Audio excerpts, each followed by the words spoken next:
Hello बच्चों, स्वागत है आपका रोहित कॉन्सेप्ट XYZ में।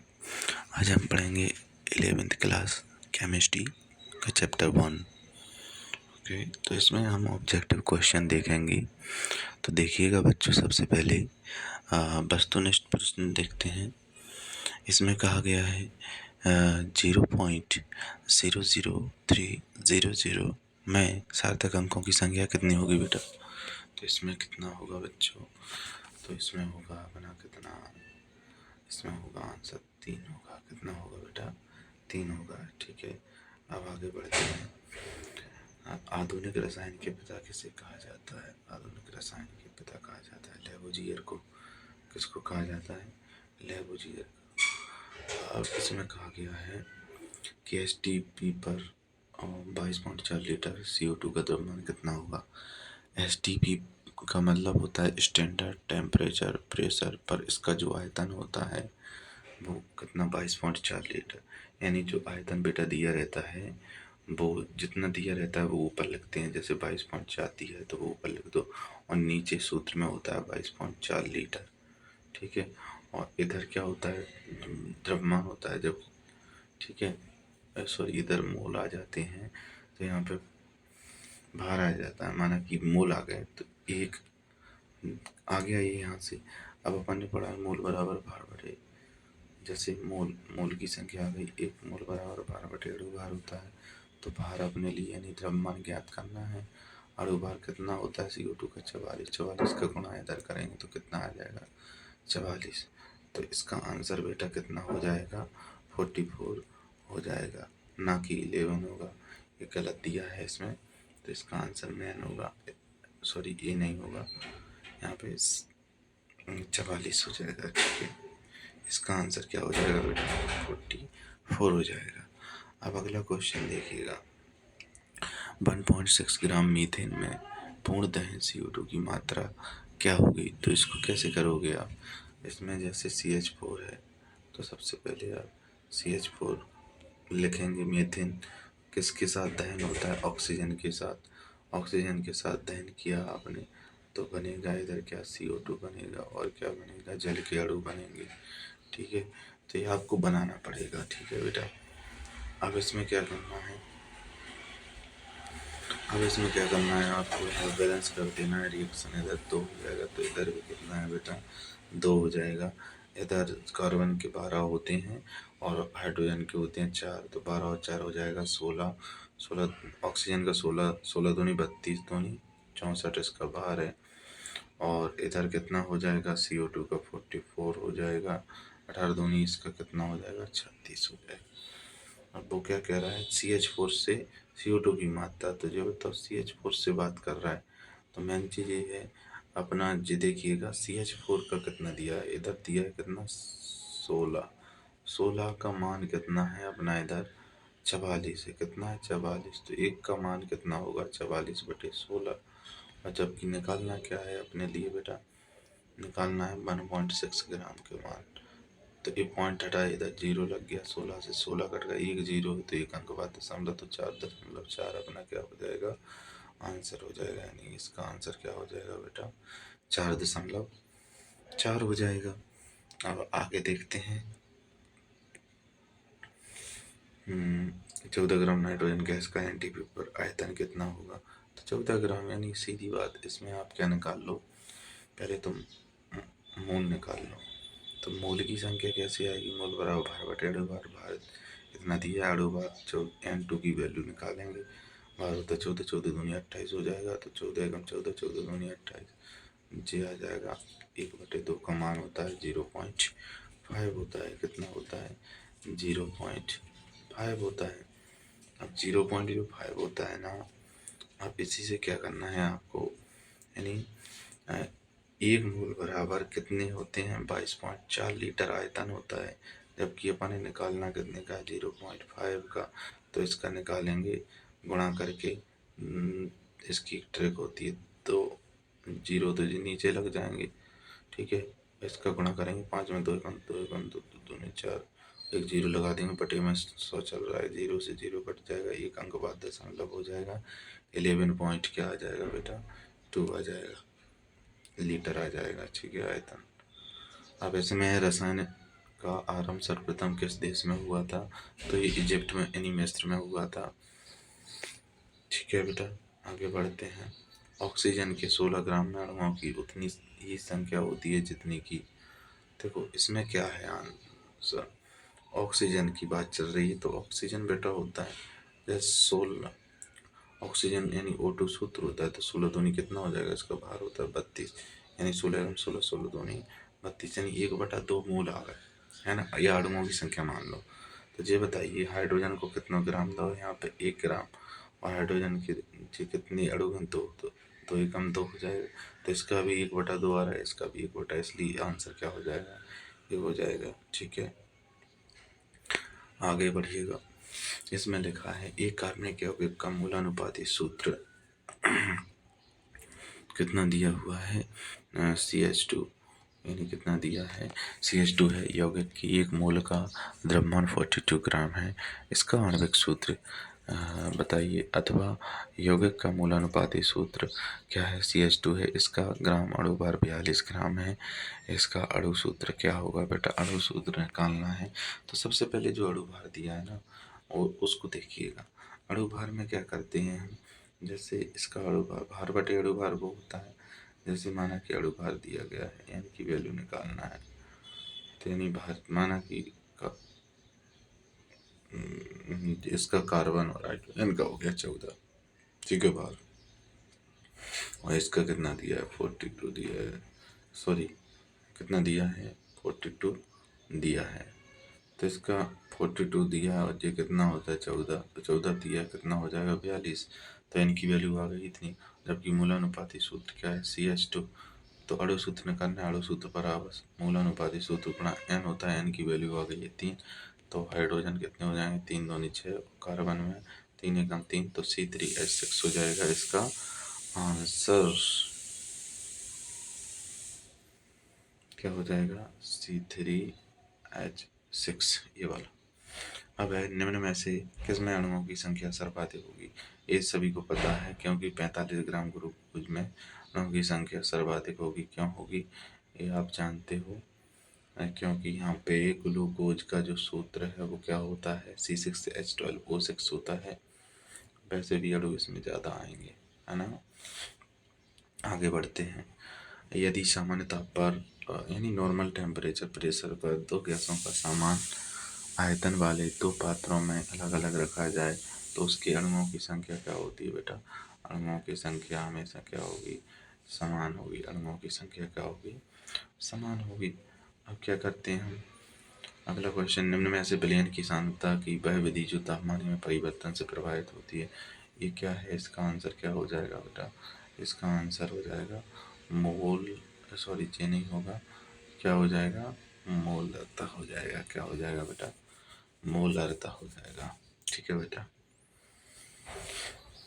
आगे दिया हुआ है कि इलेक्ट्रॉन का द्रव्यमान दिया हुआ है, नहीं सॉरी 26.3207 दिया हुआ है।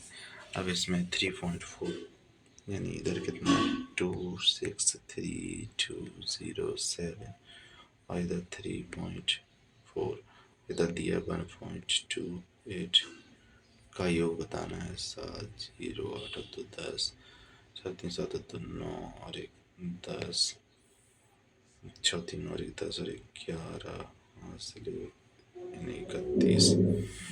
तो इसमें आपको बताने हैं सार्थक अंक,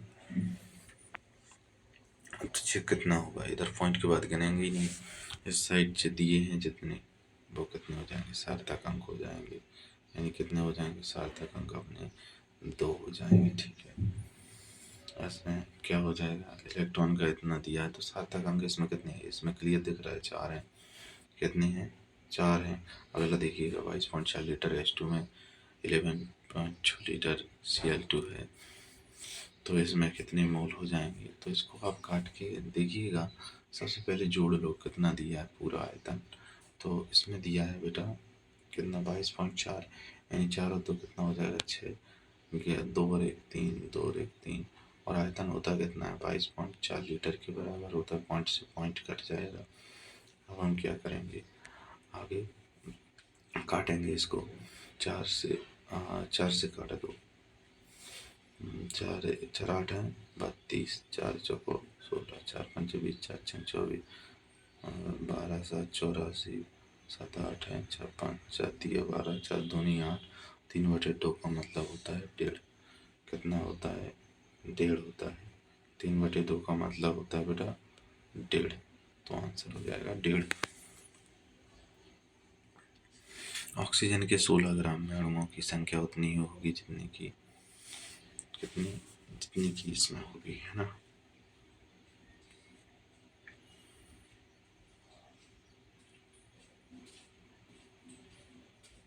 ठीक है, तो जो इसमें आंसर हो जाएगा बेटा वो जो अभी बताएगा सेम टाइप का है, तो इसका आंसर ये होगा। ठीक है, अगला क्वेश्चन दिया गया 180 ग्राम पानी में मोलों की संख्या 180 हो, यानी क्या हो जाएगा? 180 ग्राम पानी में मोलों की संख्या हो जाएगी 10। कितनी मोल हो जाएंगे बेटा? 10 हो जाएंगे, क्योंकि 180 तो दिया ही हो। बाहर कितना 18 होता है, 18 10 ग्राम 180 हो जाएगा। शुद्ध जल की मोलरता क्या होती है? शुद्ध जल की मोलरता होती है 55.6। नाइट्रोजन के पांचों जो ऑक्साइड दिए होते हैं वो किस नियम में, गुणित अनुपात के नियम में बताए जाते हैं बेटा। अगला है शुद्ध जल की मोलरता, वो होती है अपनी 55 कितनी होती है? 55.6। आगे देखिएगा, एक मोल हाइड्रोजन परमाणु को 6.023 इतना होता है बेटा। इसका आंसर क्या हो जाएगा? बी हो जाएगा। आप देखते हैं बच्चों खाली स्थान, क्या देखते हैं? खाली स्थान। प्राचीन काल में रसायन की कार्य करने वाले व्यक्तियों को कहा जाता है बेटा कीमियागार कहा जाता था। ठीक है, अब अगला क्या दिया हुआ है? H2O का अणु द्रव्यमान ये सब जानते हैं कि 18 होता है, क्योंकि H का होता है 1 और 2 अणु लगे हुए हैं, तो 2 मल्टीप्लाई कर देंगे। ऑक्सीजन का होता है 16, तो 16 और 2 कितना हो जाएगा? 18 हो जाएगा।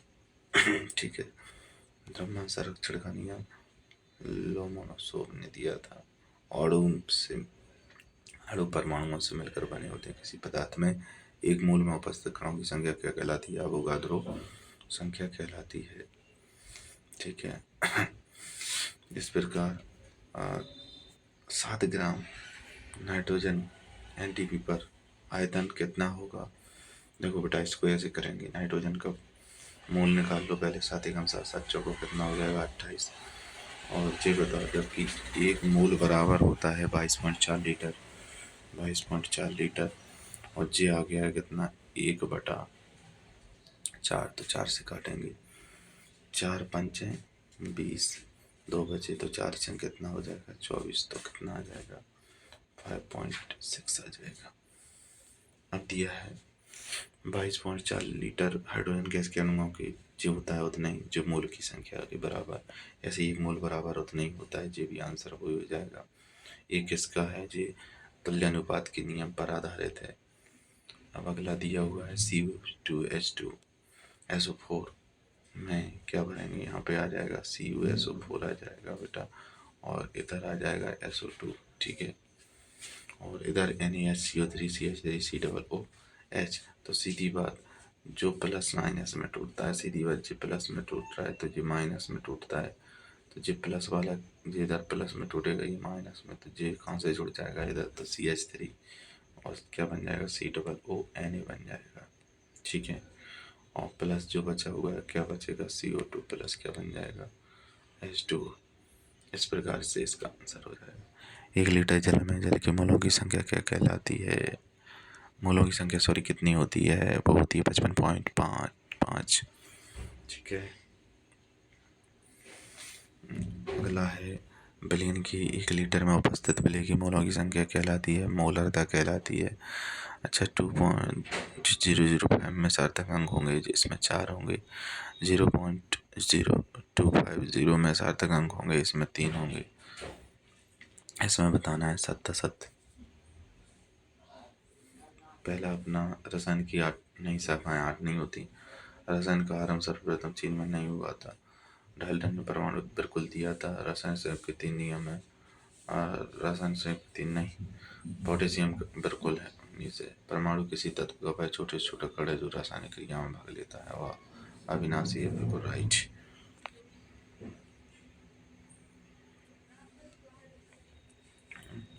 सबसे पहले गुणित अनुपात का जो नियम है बेटा, वो किसने दिया था? गुणित अनुपात का जो नियम है वो दिया था जॉन डाल्टन ने। किसने दिया था? जॉन डाल्टन ने। स्थिर अनुपात का नियम दिया था, स्थिर अनुपात का फ्राउस्ट ने दिया था, ठीक है।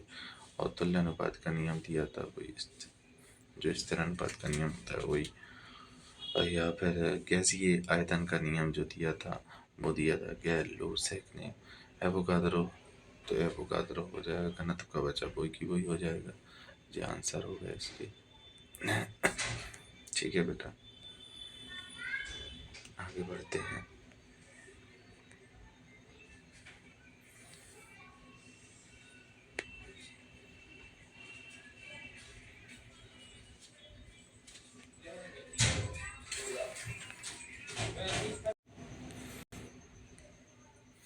बच्चों अगले ओटी देखिएगा, इसमें जोड़ी जो दी हुई है इसमें कहा गया है कि बताइए जो एनटीपी पर गैस के एक मोल अणुओं का जो आयतन होता है वो कितना होता है? जो आयतन होता है वो 22.4 लीटर होता है। विलायक के ग्राम में मोलों 100 ग्राम विलेय के मोलों की संख्या क्या कहलाती है? एक ही प्रकार के परमाणुओं से बना अणु होता है। पदार्थ के सूक्ष्म कण जो स्वतंत्र अवस्था में रह सकते हैं वो तत्व कहलाते हैं। आधुनिक रसायन विज्ञान के जनक एंटोनी लैवोसियर जी हैं।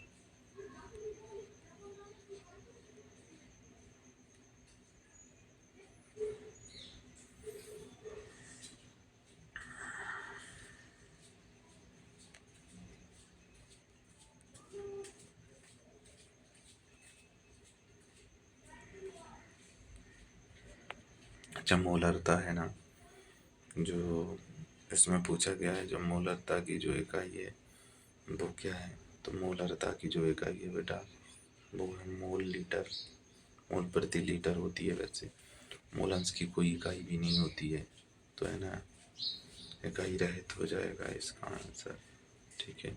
और मोल की मोल ही होती है, मोल की क्या होती है? मोल ही होती है। अब मोललता की क्या होगी? मोल प्रति किलोग्राम है क्या, ठीक है। दाब की क्या हो जाएगी? पास्कल हो जाएगी। दीप्ति की क्या हो जाएगी? तीव्रता की कैंडेला हो जाएगी। घनत्व का क्या हो जाएगा?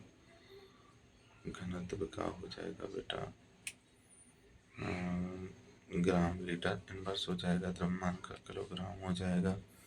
इस प्रकार से ये जोड़ी सही हो जाएंगी। अब है 10 मोल जल कितने ग्राम के बराबर होते हैं? वही 180 के। व्यंजन का सूत्र C6H6 होता है। 2005 में 4 अंक सार्थक अंक होते हैं। किसी ठोस द्रव्य अथवा गैसीय पदार्थ में 1 ग्राम अणु भार में अथवा परमाणुओं की संख्या इतनी होती है 6.023 × 10⁻23 अणु। ठीक है बच्चों, तो एक पाठ की ओटी यहाँ पे समाप्त करते हैं। अब अगले वीडियो मिलते हैं दूसरे चैप्टर की, उसमें करवाएंगे। देखना ना भूलें, ये पेपर की दृष्टि से इम्पोर्टेंट है। थैंक यू बच्चों, अगली वीडियो में मिलते हैं।